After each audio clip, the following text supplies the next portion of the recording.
atama bekleyen Kurmancı ve Zazaki ve diğer dillerdeki öğretmenlerin süreç içerisinde ilk zamanlardakine nazaran düşük seviyede sayıda bir atama yapıldığını hep beraber müşahede ettik. Her ne kadar geçtiğimiz yıl bir kıpırdanma yaşansa da ki Kurmancı ve Zazaki lehçelerinde 50 civarında bir atama gerçekleştirilmişti ama sayısı 20 milyonun üzerinde olan Kürt vatandaşlarımız için bu sayı elbette ki çok düşüktür. Biz isteriz ki herkes kendi ana dilini unutmasın, öğrensin ve öğretebilsin.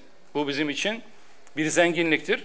Üstelik bu ülkenin asli kurucu unsuru olan bir halkın, bir milletin kendi çocuklarına dilini öğretememesi de elbette ki çok büyük bir zafiyet oluşturuyor. Bu konuda Milli Eğitim Bakanlığı'nın müfredatına yerleştirilen seçmeli dersler kapsamında öğretilen Kurmancı ve Zazaki lehçelerindeki öğretmen açığının bir an önce kapatılması gerekiyor. İnşallah bu sene birkaç kat arttırılarak bu eksiklikte zaman içerisinde giderilmiş olur. Bu konuda bizim gerek hükümet nezdinde gerekse özelde Milli Eğitim Bakanlığı bünyesinde girişimlerimiz olacak. Biliyorsunuz bu ayın sonuna doğru öğretmen atamaları yapılacak. Umuyor ve diliyoruz ki geçtiğimiz yılın en az birkaç katı kadar bir öğretmen ataması yapılmış olsun. Sokak köpekleriyle ilgili ifade buyurduğunuz sorun hepimizin canını yakan bir sorun. Gün geçmiyor ki bir çocuğumuz sokak köpeklerinin saldırısı sonucu ağır yaralanmasın ya da sokak köpeklerinden kaçarken bir aracın altında ezilmesin. Buna tabii yaşlılarımız da artık dahil. Özellikle camilere sabahın erken saatlerinde giden yaşlılarımız tenha vakitlerde köpeklerin saldırılarına uğruyorlar ve can bir tehdit altında bugün itibariyle. Evet, bütün canlıları korumak görevimiz.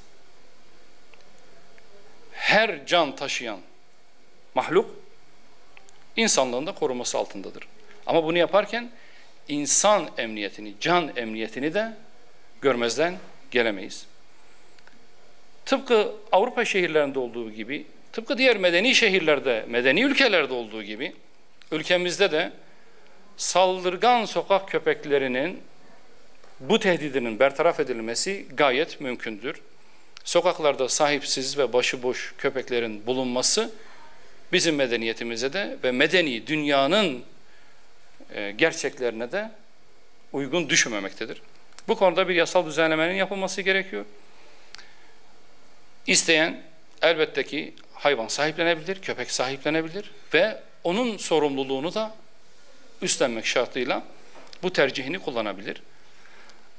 Ama bunu yaparken de çocuklarımızın ve özellikle yaşlılarımızın can güvenliğini tehlikeye atacak böylesi uygulamalara da bir an önce son verilmesi yönünde bir mevzuat değişikliğine gidilmesi gerekiyor.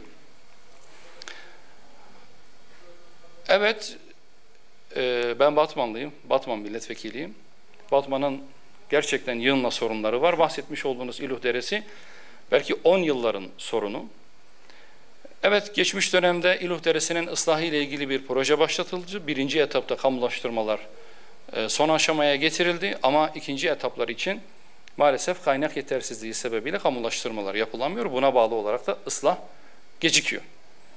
İluh Deresi ki şehrin tam ortasından geçen bir dere, ıslah edilmesi bundan yıllar önce yapılması gereken bir projeyken bugün hala maalesef gündemimizde. Belki kentsel dönüşüm veya revizyon planlarıyla kamulaştırma bedelinin yüklerinden de bir nebze olsun kurtularak İluh Deresi ıslahının çalışmalarının bitirilmesi için biz de sürecin takipçisiyiz. İnşallah bu geçmişte idarecilik ya da vekillik yapanların bize bıraktığı mirası bizden sonrakilere bırakmayacağımız bir zaman diliminde çözülür diye umut ediyorum. Teşekkür ediyorum. İyi çalışmalar. Kolay gelsin.